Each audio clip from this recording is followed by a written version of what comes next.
up, video creeps? Today we're going to be reviewing the movie Terrifier. You will be terrified.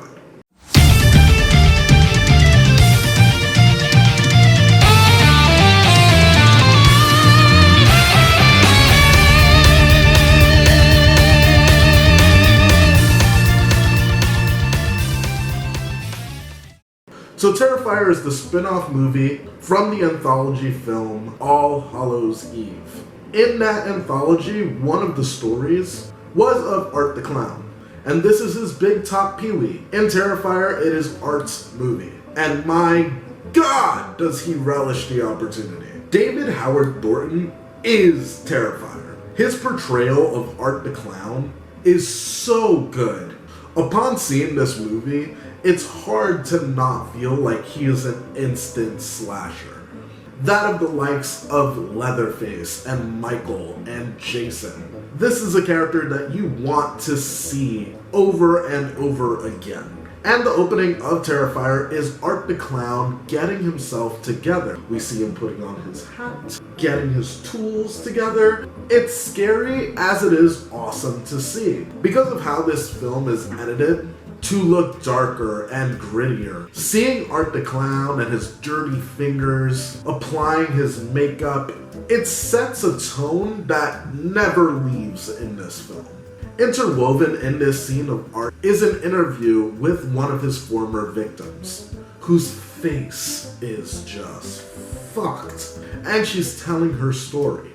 We cut to the interviewer afterwards, sitting in her dressing room talking about how terrifying she looked, and how uncomfortable it made her just being across from her, when all of a sudden she hears a sound coming from her wardrobe. She walks over and is attacked by the woman with the fucked up face. She lounges at the interviewer and gouges her eyes out in a bloody spectacle that lets the viewer know this movie is not going to take it easy on you. This is a hard scene to watch, and if you can't get past this first opening scene, you're not gonna like the rest of this movie. We meet Tara and Dawn, two girls who went out on Halloween to go get proper fucked up and have a good time. Going back to their car, they realize that they are way too fucked up to drive, and they do the responsible thing and go and get a slice of pizza. While sitting in the pizzeria, Art the Clown comes into the pizzeria and takes a seat and just dead stares at Tara. Tara doesn't like it very much, and Tara gets freaked. But Dawn is like, fuck that pussy, and goes over and takes a nice little picture with him, showing Tara that there's nothing to fear and that he's just some drunk asshole on a Halloween night scaring people. Eventually, the manager of the pizza place notices that Tara is uncomfortable and kicks Art out of the pizzeria. The girls think they're done with Art the Clown and continue with their food and eventually head back to their car. However, Art wasn't done with the manager at the pizzeria. Art comes back and cuts his fucking head off and makes a severed head jack-o'-lantern out of the manager's head, leaving the other employee to come and find it. And when he does, Art attacks him as well. This movie has such fantastic special effects that at no point are you taken out of believing that what you're seeing is absolutely happening. Art takes a cleaver and hacks off the fingers off a hand, and it looks fucking real. Then he stabs him in the face. Art the Clown is not someone that you want to mess with. And the first 15 minutes of this film make that evidently clear. The two girls get back to their car and they notice that their wheels have been slashed. Immediately, Tara believes that it was Art the Clown, whereas Dawn thinks that these things just happen. As they're sitting there for a while, Tara eventually has to use the bathroom. She sees a janitor entering a closed building,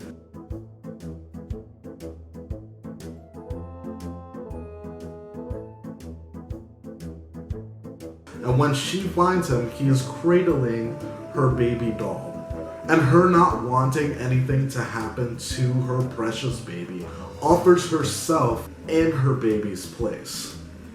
And a weird scene happens where she babies Art the Clown. She kind of cradles him and he accepts it in a very sweet way, which makes me wonder if we would ever see someone be able to control Art the Clown and care for Art the Clown. But this doesn't go on for too long as we pick back up with Vicky, Tara's sister, as she's looking around the building trying to find Tara, but instead finds Dawn's dead body. She turns to run away, but that is when she runs into Art the Clown, who is masquerading in the homeless woman's skin, and Art the Clown goes after her, and a small chase ensues. He gets up behind her and puts a plastic bag over her face, and one of the best things in all of horror history finally happens. Anytime that you see somebody getting suffocated with a plastic bag, I always have the same thought. Why don't you just poke a hole right in your mouth and then you're fine.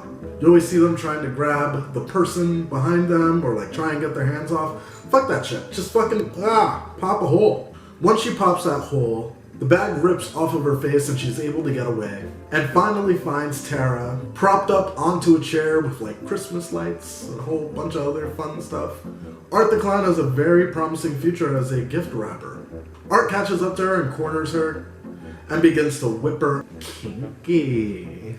With a whip that has like blades on the end of it, Art the Clown has quite the arsenal of tools at his disposal.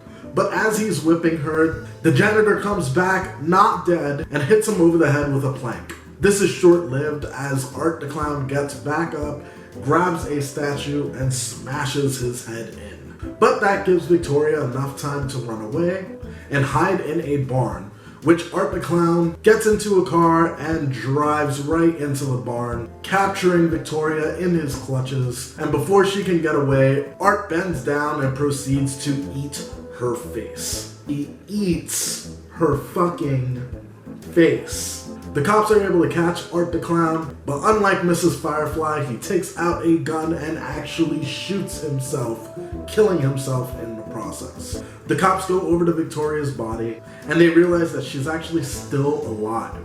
We pick up with Art being taken to a mortician, where we see Art the Clown get back up again, like nothing happened. He kills the coroner, and that's it. Art is back on the streets again. Which makes you wonder, is Art the Clown some kind of demon? His original short from All Hallows Eve does take place on Devil's Night. So perhaps Art the Clown is some kind of Halloween devil. We don't know. We get to see Vicky fully healed, or as healed as a person who's gotten their face eaten can be. And it's revealed that she has an interview tomorrow. So the woman in the beginning of this movie is Victoria, and what ultimately happens to her. Which makes you wonder, is Victoria so fucked up now from what happened with Art that now she is a murderer too? Because she seemed kind of bookwormy and cool in the movie, but now that her face is monster-esque, she is now a monster? I don't know. Hopefully all of these things will be revealed in Terrifier 2, which they are currently making right now. And I am so excited to watch that. Even if we don't return to the Victoria storyline, I'm actually totally fine with that and seeing Art the Clown go on to kill other people. Again, he's just one of these characters that no matter what situation you put him in, it's going to be interesting to see what unfurls. Hell, put him in a camp and have him kill a bunch of camp counselors. Have him invade your dreams. I don't give a shit who we're ripping off. I just want more. Before I end this video, a buddy of mine would be pretty pissed if I didn't show this on camera. But look at this sweet art pen. Look at that. If anyone's interested in where this came from, just hit me up in the comments and I will let you know. Thanks for staying to the end of this video. If you like what's going on here, make sure that you subscribe and hit the bell. And I will be back with a new review very soon. Peace, video creeps.